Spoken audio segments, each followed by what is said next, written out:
오늘 우리에게 주신 하나님의 말씀은 사도행전 13장 46절 말씀입니다. 바울과 바나바가 담대히 말하여 이르되 하나님의 말씀을 마땅히 먼저 너희에게 전할 것이로되 너희가 그것을 버리고 영생을 얻기에 합당하지 않은 자로 자처하기로 우리가 이방인에게로 향하노라. 오늘 이 말씀에 많은 은혜 받으시기 바랍니다. 사도행전을 저희가 두 부분으로 나눈다면 1장으로부터 12장 혹은 13장에 이르는 부분, 안디옥 교회가 등장하는 부분까지가 예루살렘 교회가 중심이 되었다면 13장으로부터 14장 이후는 안디옥 교회 공동체가 중심이 되는 것을 저희가 보게 됩니다. 이렇게 사도행전의 주된 터전, 예루살렘 교회와 안디옥 교회가 나뉘어진 부분이 13장 1절로부터 3절입니다. 13장 1절로부터 3절에서 중요한 몇 가지 단어를 저희가 살펴보자면 첫 번째는 따로 세우다라는 구절입니다. 저희가 13장 지금 1절, 2절, 3절을 같이 읽었는데 2절에 보면 주를 섬겨 금식할 때 성령이 이르시되 내가 불러 시키는 일을 위하여 바나바와 사울을 따로 세우라 하시니 라고 기록되어 있습니다. 하나님께서 새로운 일을 시작하실 때, 또 새로운 중심을 두고 일을 시작하실 때, 또 새로운 명령을 수행하는 새로운 교회, 새로운 공동체, 새로운 팀을 이루실 때 따로, 즉 구별해서 세우신다는 것입니다. 새로운 사람들을 따로 세우는 일을 바로 안디옥 교회가 담당하는 것을 우리가 보게 됩니다. 2절과 3절은 아주 간단하게 쓰여졌지만 이 과정은 지금 우리로 이야기하자면 선교사를 파송하는 과정이기 때문에 오랜 준비가 있어야 되고 또 전략과 계획이 세워져야 하고 또 상당한 규모의 재정의 헌신이 필요한 과정입니다. 안디옥 교회가 세워지기까지는 그 전 단계들이 있었죠. 저희가 지난주에 살펴본 주제들을 보면 하나님께서는 오순절 다락방이라고 우리 불리우는 예루살렘의 한 조그만 공간에서 새로운 시작을 일으키셨습니다. 이 새로운 시작은 성령께서 함께 하시는 것으로 시작되었죠. 이 새로운 시작에는 새로운 중심, 새로운 토대가 있습니다. 그것은 그리스도의 십자가 보혈의 은총, 즉 복음 위에 세워진 것이었고 이 세워진 공동체는 하나의 공동체를 형성하게 됩니다. 이 새로운 시작을 하는 것을 우리가 교회라고 부르고 이 교회는 태어나고 시작되고 자라나면서 도전을 통해서 자라나게 됩니다. 우리는 모든 생명들이 그냥 자라나는 것 같지만 실제로는 언제나 자기의 어떤 한계, 자기의 껍질을 깨어내는 도전 가운데 자라나죠. 어린 아이들이 자라날 때에도 아이들이 말하는 것, 또 아이들이 일어서는 것, 아이들이 걷는 것, 뛰는 것 우리가 볼 때는 자연스럽게 이루어지는 것 같지만 아이들이 어떤 행동을 하기 위해서는 10,000번, 20,000번 훈련하고 연습해서 일어나기도 하고 말하기도 하고 새로운 단계로 일종의 진입하는 거죠. 교회도 내부의 도전이 있고 내부의 어려움들이 있고 갈등들이 있었고 그 도전을 이기는 과정에서 보다 더 견고한 교회로 세워집니다. 외부로부터 박해와 핍박이 유대교로부터 있었습니다. 그 도전을 이겨내면서 교회의 일종의 외형, 겉에 시스템을 형성하고 내부적인 시스템도 형성하는 것을 보게 됩니다. 이 도전 가운데 교회는 새로운 사람들을 세우죠. 예를 들면 스데반과 같은 사람들입니다. 스데반의 설교를 통해서 보면 하나님께서 사람을 준비하시고 세우셨다는 것을 우리가 보게 됩니다. 그러나 그 스데반이 설교하고 아주 공식적으로 그리스도를 전하면서 핍박이 오게 됩니다. 스데반은 돌에 맞아 죽게 되고 그로 인하여서 예수 그리스도를 따르겠다고 고백한 유대인이면서 그리스도인으로 개종한 사람들이 로마 제국 전역으로 흩어지게 됩니다. 그것은 곧 유대교라는 울타리를 뛰어넘는 사건이 되죠. 그래서 이 유대교라는 울타리를 뛰어넘어서 그들은 새로운 영혼들, 즉 유대인 아닌 사람들, 성경이 이방인이라고 칭하는 유대인 아닌 사람들에게로 나아가게 됩니다. 근데 이 나아가는데도 일종의 중심이 필요했습니다. 거점이 필요하다고 얘기하죠.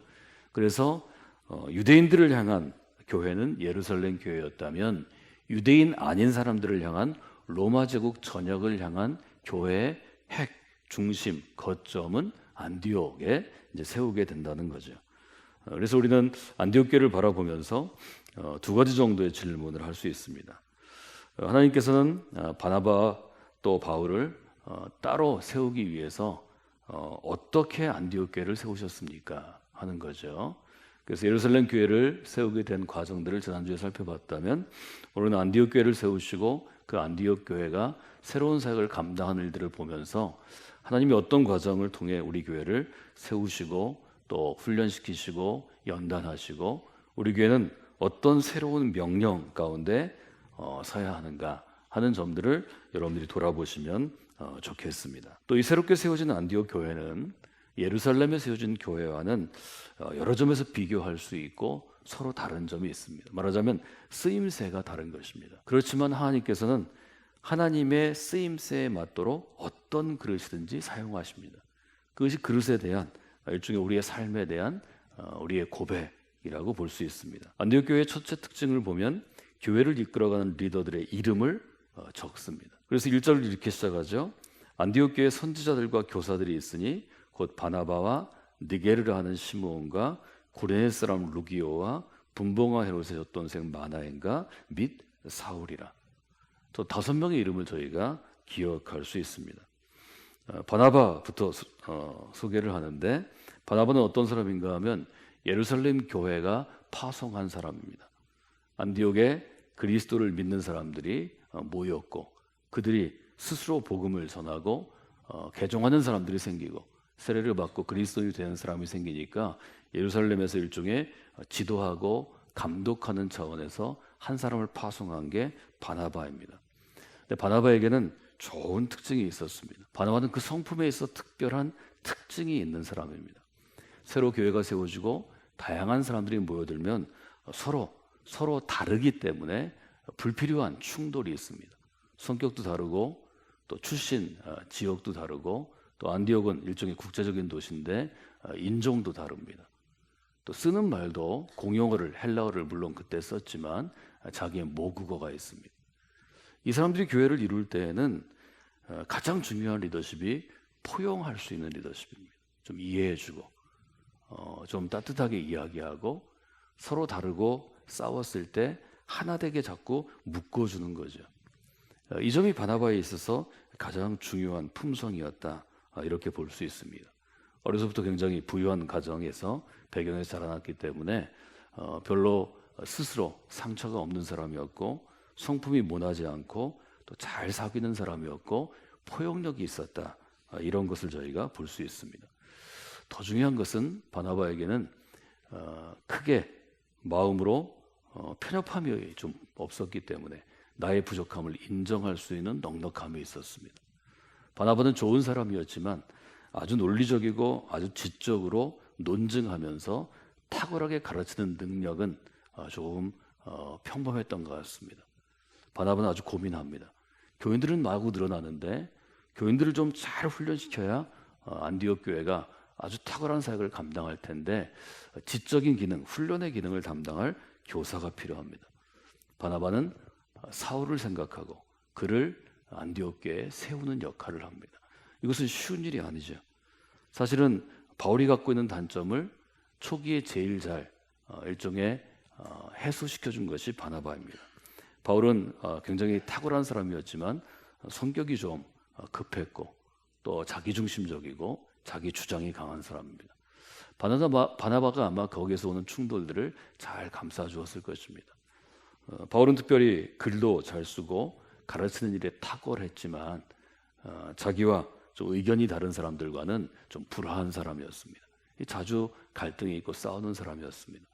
바나바는 그 점을 잘 감싸주는 일종의 아주 부드러운 겉옷과 같은 역할을 해서 안디옥 교회가 갈등 가운데도 분열되거나 어떤 파열음이 없이 하나의 방향으로 갈 수 있도록 잘 품어주는 사람이었습니다. 좋은 담임 목사였던 거죠. 안디옥 교회는 니게르라 하는 시므온도 있습니다. 니게르는 그 단어가 나중에 발전해서 니그로가 됩니다. 즉 검다는 것입니다. 말하자면 니게르라는 시므온은 피부색이 검은 사람이었습니다. 아프리카 출신으로 우리가 볼 수 있죠. 그 당시에 알렉산드리아라고 하는 로마 제국의 두 번째 도시가 있었습니다. 지금으로 말하면 이집트에 있는 도시입니다. 아프리카입니다. 이 사람은 아프리카 출신이기 때문에 예나 지금이나 상당한 불리함과 차별을 받는 사람이었습니다. 그럼에도 불구하고 안디옥 교회에서 가장 중요한 리더 5 중에 꼽히는 사람이었습니다. 아마 이분은 안디옥이라는 도시에서 어려운 가운데 있는 사람들을 대변할 수 있겠죠. 더 힘들고 어려운 사람들에게 손을 뻗을 수 있는 사람이겠죠. 아마 그런 역할을 이분이 감당하지 않았을까요? 그리고 구레네 사람 루기오가 있습니다. 구레네 사람 루기오도 그 지역적인 특징으로 보면 일종의 아프리카 출신이었을 가능성이 많습니다. 근데 안디옥 교회는 이 사람도 리더십으로 세웁니다. 네 번째로 등장하는 사람은 헤롯의 젖동생 마나헨입니다. 젖동생이라는 것은 무엇을 의미하는가 하면 젖을 같이 먹은 형제를 의미합니다. 어떤 경우로든지 분봉왕이었던 헤롯과 어릴 때 같은 유모로부터 돌봄을 받았다는 거죠. 그 당시 귀족들은 자기 아이들에게 젖을 먹이지 않고 유모를 구해서 젖을 먹였다 그러죠.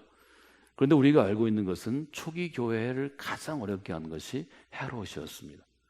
세례 요한의 목을 친 사람입니다. 초기 교인들은 헤롯이라는 이름을 들으면 두렵고 떠는 모습으로 도망가야 했습니다. 그런데 그 헤롯과 어릴 때 같이 큰 사람이 안디옥 교회의 리더가 됐다는 거죠. 바나바를 제외하고는 시므온도 루기오도 안디옥 출신이거나 아니면 아주 뛰어나거나 그 당시에 인정을 받던 존귀한 출신들이 아닙니다. 마나에는 초기 교회에 일종의 어려움을 준 사람과 친분이 아주 강한 사람입니다. 근데 이런 사람들을 리더로 세웠다는 거죠. 그리고 사울은 교인들을 붙잡고 핍박하던 사람이었습니다. 스데반의 죽음에 일정한 책임이 있는 사람입니다. 그럼에도 불구하고 안디옥 교회는 이런 출신 지역들이 다르고 또 성분이 다른 사람들을 통해서 리더십을 발휘하게 됩니다. 이 5명 중에 안디옥 출신은 한 사람도 없는 것 같습니다.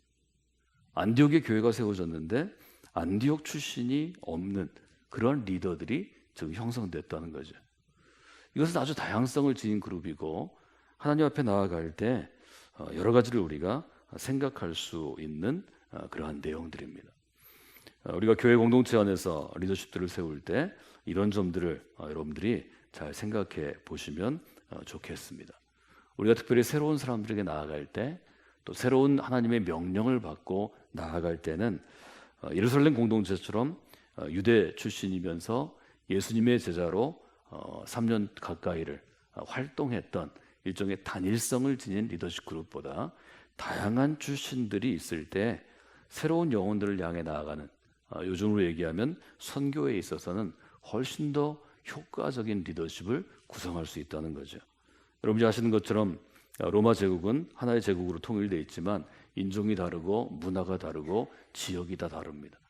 새로운 지역의 새로운 사람들을 향하여서는 그 사람들을 이해하고 포용하고 또 그 사람들에 맞게 복음을 전할 수 있어야 하는데 그 일을 위해서는 이 안디옥 교회의 리더십 구성이 굉장히 탁월했다는 거죠. 안디옥 교회 두 번째 특징이 있습니다. 새롭게 세워진 교회였지만 안디옥 교회 리더십들을 지금 1절은 뭐라고 얘기하나요? 안디옥 교회에 선지자들과 교사들이 있으니라고 기록합니다. 이 5명의 특징이 첫 번째는 선지자였고 두 번째는 교사였다는 거죠. 선지자는 여러분들이 성서대학에서 함께 배우신 것처럼 구약시대의 독특한 직책입니다. 이스라엘의 독특한 일종의 포지션입니다. 선지자는 우리가 예언자라고도 이야기할 수 있습니다. 선지자에게는 2가지의 독특한 직책이고 뚜렷한 직책이 있는데 하나는 예언하는 것이고 하나는 선포하는 것입니다. 예언은 말씀 그대로 하나님께서 그에게 맡겨두신 말씀을 입에 품고 있다가 그대로 전하는 것입니다. 이것이 예언입니다. 선포는 하나님께서 맡겨두신 그 말씀을 그 시대에 맞게 청중에 맞게 풀어서 전하는 것입니다. 그래서 이 예언과 선포는 선지자에게 가장 중요한 능력이었습니다. 안디옥 교회 이 5 리더들은 하나님의 말씀을 잘 풀어서 전하는 선지자고 잘 풀어서 가르치는 교사고 교회 공동체를 섬기는 제자들을 세우고 훈련하는 영적인 코치였다는 것입니다. 선지자요, 교사요, 코치였음을 여러분들이 알 수 있습니다. 말하자면 안디옥 교회는 가르치고 배우고 훈련하는 교회였습니다. 이 점이 아주 중요합니다. 교회의 특징이 여러 가지 있습니다. 주로 구제하고 봉사하는 사역에 열심인 교회가 있고, 특별히 해외 선교사들을 많이 파송하는 교회도 있습니다. 또 지역사회를 위해서 또 구제하고 봉사하는 일을 하는 교회도 있습니다. 안디옥 교회의 특징은 어떤 것인가 하면 가르치고 배우고 훈련하는 데 있었다는 거죠. 가르치고 배우고 훈련하는 교회의 특징 중에 가장 중요한 것은 사람을 세운다는 것입니다. 특별히 미래를 변화시킬 수 있는 퍼스펙티브, 통찰력과 전략을 가진 리더를 세운다는 것입니다. 이것이 하나님께서 안디옥 교회를 향하신 일종의 전략적인 특징이었습니다. 저는 저희 교회가 그런 교회가 되기를 원합니다. 안디옥 교회의 여러 특징 중에서 마지막으로 우리가 강조할 수 있는 것은 2절과 3절에 이렇게 기록되어 있죠. 주를 섬겨 금식할 때 성령이 이르시되 내가 불러 시키는 일을 위하여 바나바와 사울을 따로 세우라 하시니 이에 금식하고 기도하고 두 사람에게 안수하여 보내니라. 새로운 명령을 수행하기 위해서 안디옥 교회가 한 일은 금식하고 기도한 후에 따로 세워서 바나바와 사울을 보냈다고 기록합니다. 모든 사역 가운데 기초가 되는 것이 어떤 것인가 하면 금식하고 기도하는 것이었다는 거죠. 기도하고 일하는 것과 기도하지 않고 일하는 것의 차이를 느낄 수 있을 때, 알 수 있을 때 우리는 그만큼 성숙할 수 있습니다. 사람은 일정 부분은 자기 능력과 자기 노력만큼 일할 수 있습니다. 이것은 자기 규모로 일하는 것입니다. 그러나 우리가 하나님의 은혜를 기대해서 금식하고 합심하여 기도하며 일할 때는 하나님의 규모만큼 일할 수 있습니다.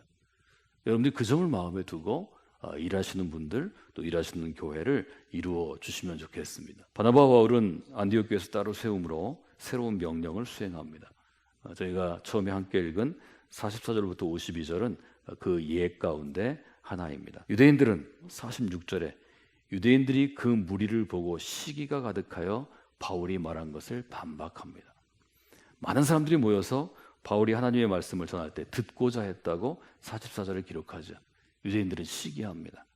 시기하는 그들을 향하여서 46절에 보면 바울과 바나바가 도전합니다.